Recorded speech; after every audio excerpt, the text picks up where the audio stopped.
உங்கள் ஏரியாவின் பிரச்சனைகளுக்கு தீர்வு காணும் ரிப்போர்ட்டர் விசன்.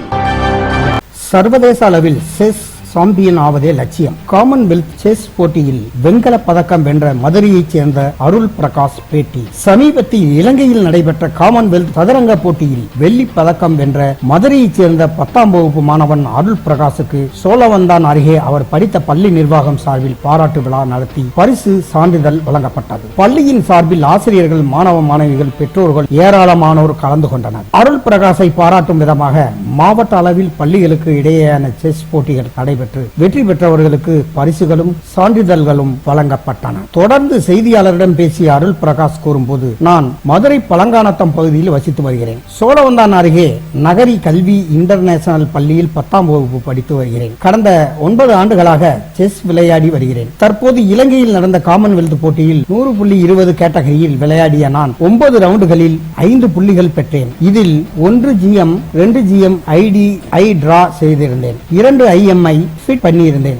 இதில் மொத்த 70 வீரர்கள் கலந்து கொண்டனர். போட்டி மிக கடுமையாக இருந்ததால் பதக்கம் வெல்வதில் சவாலாக இருந்தது. இதற்காக அதிகம் பள்ளிக்கு வராமல் பயிற்சியில் ஈடுபட்டிருந்தேன். இந்த ஆண்டில் 2 மாதம் தான் பள்ளிக்கு வந்துள்ளேன். உலக அளவில் விஸ்வநாதன் ஆனந்த், பிரக்யானந்தா, கார்லஸ் போன்று செஸ் சாம்பியன் ஆவதே எனது லட்சியம். அதற்கான முயற்சிகளை மேற்கொண்டு வருகிறேன். இதற்காக பள்ளி சார்பில் எனக்கு பொருளாதார ரீதியாக முழு ஆதரவும் உதவிகளையும் செய்து வருகின்றனர். வெளிநாடுகளில் சென்று பயிற்சி மேற்கொள்வதற்கு மத்திய மாநில அரசு உதவி செய்ய வேண்டும். என்னை போன்று பொருளாதாரத்தில் பின்தங்கியுள்ள மாணவர்களை சர்வதேச அளவில் வெற்றி பெறுவதற்கு அரசுகள் முன்னெடுத்து செல்ல வேண்டும் என்று கூறினார். பின்னர் பள்ளி தாளாளர் செந்தில் பேசுகையில், அருள் பிரகாஷ் 10th போர்டு எக்ஸாமில் நல்ல மதிப்பெண்கள் எடுத்து ஸ்கோர் பண்ணுவான். கண்டிப்பாக ஒரு நாள் செஸ் கிராண்ட் மாஸ்டர் ஆவான். விளையாட்டுகள் அனைத்தும் கடினமாகத்தான் இருக்கும். மாணவர்கள் அதற்கு ஏற்றவாறு தங்களை தயார்படுத்திக் கொள்ள வேண்டும். செஸ் போட்டிகளுக்கு மட்டுமல்ல, கிரிக்கெட், பேட்மிண்டன் உள்ளிட்ட அனைத்து விளையாட்டுகளுக்கும் மாணவர்களுக்கு பொருளாதார ரீதியில் உதவி செய்து வருகிறோம். பிரஷர் எல்லா விளையாட்டுகளிலும் உள்ளது. அதை மாணவர்கள் சவாலாக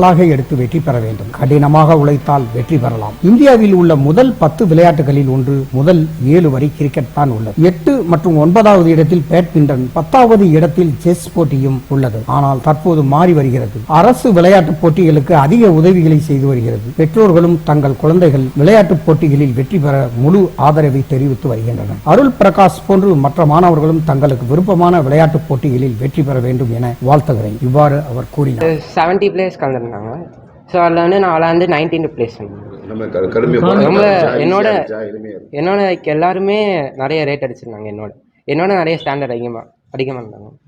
ஸோ அதனால் ரொம்ப டஃப்பாக இருந்துச்சு. அந்த ஸ்கூலில் வந்து பார்த்தீங்கன்னா எனக்கு வந்து நான் ஸ்கூலுக்கே ஆக்சுவலாக 1 மந்த் தான் வருவேன். ஸோ 10th தான் படிக்கிறேன். ஆனால் இந்த ஸ்கூலுக்கே ஆக்சுவலாக 2 months தான் வந்திருப்பேன். லைக் இனிமேல் 4 இயர்க்கே நான் 2 months தான் வருவேன். அந்த மாதிரி லீவ் கொடுத்துருவாங்க செஸ் ப்ராக்டிஸ் பண்ணேன்.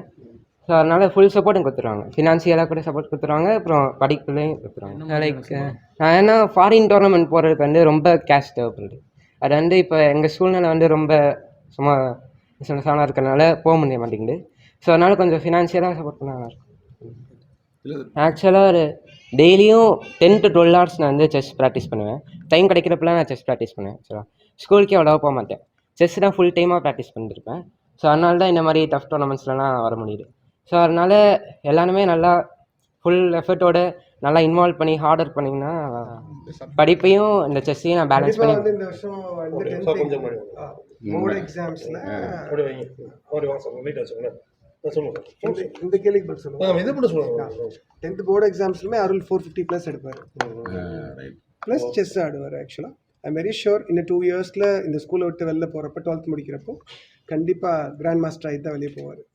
இது எந்த மாதிரி சப்போர்ட் பண்ணுறீங்க? இவருக்கு மட்டும் கொடுக்கல, மற்ற மாணவர்கள் கொடுக்குறீங்களா? ஸோ எல்லாத்துக்குமே ஆல்மோஸ்ட் கல்வி ஆரம்பித்து இப்போ 3rd year ரன் பண்ணுறோம். இப்போது ஆஃப்டர் கோவிட்க்கு அப்புறம் இதுவரையும் 1000+ சாம்பியன்ஷிப் வின் பண்ணியிருக்கோம் ஃபார் வேரியஸ் ஸ்போர்ட்ஸ்.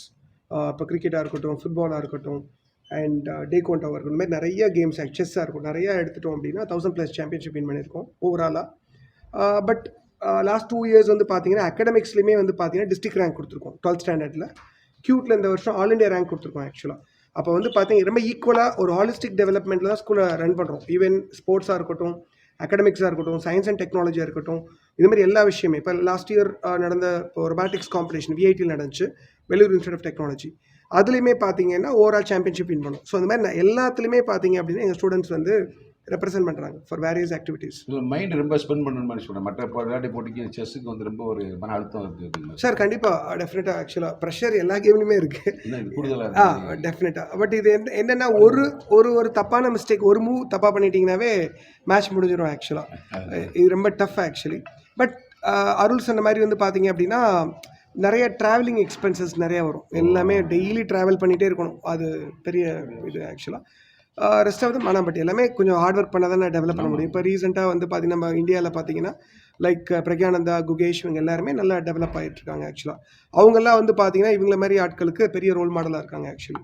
ஸோ குட்டியான ஏஜில் கூட கிராண்ட் மாஸ்டர் ஆக முடியும்னு சொல்லிட்டு ஸோ அந்த விஷயங்கள் எல்லாமே தொடர்ந்து ஃபாலோ பண்ணுவோம் சார். ஆக்சுவலி வந்து இப்போது இந்தியாவில் எடுத்துட்டிங்கன்னா டாப் 10 ஸ்போர்ட்ஸ் எடுத்துட்டிங்கன்னா 1 to 7 கிரிக்கெட் தான். ஃபஸ்ட்டு, செகண்டு, தேர்டு, ஃபோர்த் மாதிரி 1 to 7 கிரிக்கெட் தான், ரைட். 8, 9 வந்து பேட்மிண்டன் சொல்லலாம். 10th வந்து செஸ் இருக்குது, ரைட்டுங்களா. இதுக்கு பின்னாடி தான் மற்ற எல்லா கேமுமே, ரைட். பட் அதை நம்ம அப்படியே வந்துட்டோம் ஃபுல் ஃப்ளெஜ்டாக. பட் இப்போ அப்படி கிடையாது. இப்போ ஸ்டேட் கவர்மெண்ட்டும் சரி, கவர்மெண்ட் ஆஃப் இந்தியாவும் சரி நிறைய இம்பார்ட்டன்ஸ் கொடுக்குறாங்க எல்லாமே. நீங்கள் ரீசெண்டாக நடந்த வந்து லைக் இப்போ ஒலிம்பிக்ஸ் பார்த்தீங்கன்னாலும் சரி, மற்ற எல்லாத்தையுமே இப்போ நல்ல ஒரு பெரிய அவேர்னஸ் க்ரியேட் ஆகுது. முன்னாடிலாம் ஸ்போர்ட்ஸ்க்கு வந்து எந்த ஸ்கூலும் பேரண்ட்ஸ் வீட்லேயுமே பெருசாக அலோவ் பண்ண மாட்டாங்க ஆக்சுவலாக. பட் இப்போ வந்து பார்த்தீங்கன்னா எல்லாருமே அலோவ் பண்ணுறாங்க ஆக்சுவலாக. எல்லா ஸ்கூல்ஸுமே சப்போர்ட் பண்ணுறாங்க. இன்னைக்கு கூட நம்ம டிஸ்ட்ரிக்ட் சாம்பியன்ஷிப் நடந்து 10 ஸ்கூல்லேருந்து இன்றைக்கி ஸ்டூடெண்ட்ஸ் வந்திருந்தாங்க மதுரை டிஸ்ட்ரிக்ட்லேருந்து. ஸோ அதனால் இப்போ வந்து நிறைய இம்பார்ட்டன்ஸ் இருக்குது டெஃபினட்டாக. இன் ஃபியூச்சர் இந்தியா வந்து பார்த்தீங்கன்னா நிறைய மெடல்ஸ் வின் பண்ணுவாங்க ஏஷியன் கேம்ஸ்லேயும் ஒலிம்பிக்ஸ்லேயும்.